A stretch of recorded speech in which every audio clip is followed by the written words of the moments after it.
नमस्कार, न्यूज़ डंका में आप सभी का स्वागत है। मैं महेश विचारे। दोस्तों, कुश्ती महासंघ के पूर्व अध्यक्ष बृजभूषण शरण सिंह, इनके बारे में जो अटकलें लगाई जा रही थी वही आखिर हुआ। पिछले 2 सालों से जो चर्चा शुरू थी कि बृजभूषण शरण सिंह के बारे में जो भी आरोप किए गए, लैंगिक शोषण के आरोप किए गए, इन आरोपों में कोई दम नहीं है, कोई उसके सबूत सामने नहीं आए हैं। अब आखिरकार दिल्ली कोर्ट ने, पुलिस ने जो एक क्लोजर रिपोर्ट इसके बारे में पेश किया, उस क्लोजर रिपोर्ट को स्वीकार कर लिया है। और एक जो छोटी लड़की थी जो कुश्ती खेलने वाली, जिसके माध्यम से आरोप किए गए थे कि बृजभूषण शरण सिंह ने उसका शोषण किया है, ये पूरा मामला जो है उसके बारे में इसी लड़की ने, उसके पिताजी ने बंद कमरे में कोर्ट से ये स्पष्ट कर दिया कि इसमें कोई सबूत नहीं है उनके पास। और दिल्ली पुलिस ने जो भी क्लोजर रिपोर्ट तैयार किया है कि ये मामला पूरी तरह से अभी बंद करना चाहिए, क्योंकि इसमें कोई सबूत नहीं है, कोई ऐसी बात ही सामने नहीं आई है जिसमें से बृजभूषण शरण सिंह इसमें दोषी पाए जा सकते हैं। तो इसके बाद ये क्लोजर रिपोर्ट पेश करने के बाद इस फैमिली ने, इस परिवार ने, इस छोटी लड़की के परिवार ने ये स्पष्ट कर दिया कि ये क्लोजर रिपोर्ट जो है उसके बारे में उस पर कोई आपत्ति नहीं है उनकी। तो इसका मतलब ये स्पष्ट हुआ कि उनको बृजभूषण शरण सिंह के बारे में और कहीं पे और किसी बड़े कोर्ट में जाने की कोई आवश्यकता उनको नहीं लगती। और ये स्पष्ट हो गया कि बृजभूषण शरण सिंह इसमें से बरी हो गए।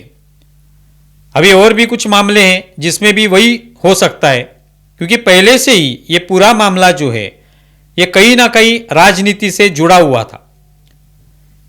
2023 में ये मामला शुरू हो गया, तभी जो प्रमुख कुश्ती खेलने वाले खिलाड़ी थे, बजरंग पुनिया हो, विनेश फोगट हो, साक्षी मलिक हो, ये कुछ गिने चुने खिलाड़ी आंदोलन कर रहे थे और इनका कहना था कि बृजभूषण शरण सिंह को तुरंत अरेस्ट कर लेना चाहिए, उन पर कार्रवाई होनी चाहिए, उनको जेल में डाल देना चाहिए। और इसके लिए वो सड़कों पर आंदोलन के लिए बैठ गए। और हम लोगों ने देखा, पूरे मीडिया में उसकी चर्चा हो रही थी, पूरे देश भर में चर्चा हो रही थी, और किस तरह से ये देश की बेटियां लड़ रही है, इस तरह की बातें हो रही थी। और ठीक भी है एक तरीके से कि अगर किसी ने सचमुच इस तरह का कोई गुनाह किया हुआ है, कोई क्राइम किया हुआ है, तो उसको सजा मिलनी ही चाहिए। लेकिन उसका अगर राजनीति के लिए उपयोग किया जा रहा है, वो दिखाया तो इस तरह से जा रहा है कि हम लोगों को न्याय चाहिए, लेकिन बाद में पता चलता है कि ये सिर्फ राजनीति के लिए था। तो फिर लोगों के मन में एक तरीके से इस आंदोलन के बारे में, इस तरह के जो भी आंदोलन आने वाले समय में होंगे, उसके प्रति यही भावना होगी कि ये राजनीति के लिए हो रहा है। इसी के लिए इस बात पर ध्यान देना जरूरी होता है कि सचमुच अगर कोई इंसान इस तरह की घिनौनी घटना में अगर शामिल है, उसने ये घिनौनी घटना की है, उसने लैंगिक शोषण किया है, उसके पूरे सबूत है, तो निश्चित तौर पे उसको जेल में भेजने के लिए तैयारी करनी चाहिए, कोर्ट में जाना चाहिए, पुलिस के माध्यम से उसको अरेस्ट करवानी चाहिए, उसके लिए आंदोलन होने चाहिए, सभी लोग उसके साथ आएंगे। लेकिन यहां पे तो दिखाई दे रहा था कि ये कहीं ना कहीं राजनीति करने के लिए ये आंदोलन हो रहा है।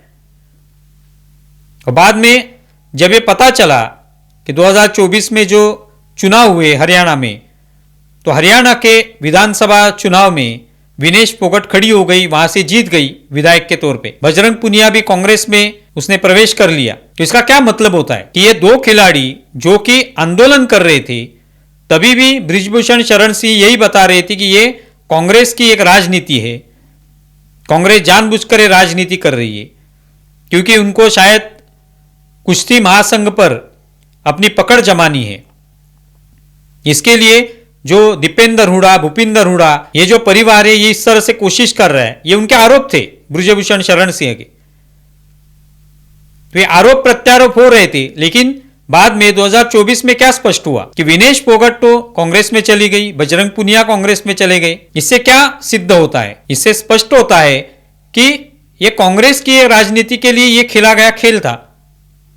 अभी आखिरकार उस लड़की ने, जिस पर यह अन्याय हुआ, इसकी बात हो रही थी, आरोप हो रहे थे, उस लड़की ने भी यह बता दिया कि उसको कोई आक्षेप नहीं है इस पर। अगर क्लोजर रिपोर्ट पेश की जा रही है तो हमें कोई आक्षेप नहीं, हमें कोई आपत्ति नहीं है। तो इसका मतलब यह सिर्फ एक राजनीति करने के लिए हथियार के तौर पर इसका उपयोग किया गया। लेकिन इससे क्या हुआ? राजनीति तो हो गई। ब्रजभूषण शरण सिंह को कुछ दिन के लिए उनको बदनामी हुई, कुछ दिन के लिए उन पर आरोप हुए, जिनको इसका फायदा मिलना था उनको फायदा मिल गया। लेकिन इससे कुश्ती का क्या फायदा हुआ? कुश्ती को जिस नजर से अभी देखा जाएगा कि अब इस तरह का कोई आंदोलन किया जाएगा तो शायद उसको राजनीति के तौर पे ही देखा जाएगा।